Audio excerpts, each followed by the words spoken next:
माजी आमदार दिलीप मोहिते पाटलांनी खेड आळंदी मतदारसंघामध्ये राजकीय भूकंपाचे संकेत दिल्याची चर्चा। ठाकरेंच्या शिवसेनेचे आमदार बाबाजी काळे यांनी खोट्या प्रतिज्ञापत्राच्या माध्यमातून निवडणूक आयोगाची फसवणूक केल्याचा आरोप दिलीप मोहिते पाटलांनी केला। त्यामुळे पिटिशन दाखल करून कोर्टातील लढाई लढण्याचा इशारा त्यांनी दिलाय। तर खेड आळंदी मतदारसंघात पोटनिवडणूक होईल असा दावा देखील आता त्यांनी केलेला आहे। झिरो उत्पन्न असणाऱ्या बायकोला 1.5 कोटी रुपयाचं कर्ज कसं मंजूर होतं, यांना 3 कोटी रुपयाचं कर्ज कसं मंजूर होतं? यांनी बँकांना दिलेली जी कागदपत्र आहेत तीच मुळात फॉल्टी आहेत, ती ॲडजस्टमेंट करून दिलेली आहे आणि त्याच्या विरुद्ध आम्ही इलेक्शन पिटिशन दाखल केलं।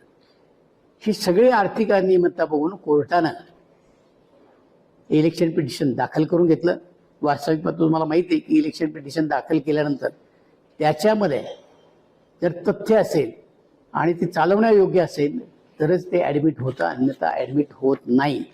की कसल्या पैशांनी आमचं इलेक्शन पिटिशन मंजूर होईल आणि तालुका परत एकदा पोटनिवडणुकीला तालुक्याला सामोरे जावं लागणार आहे।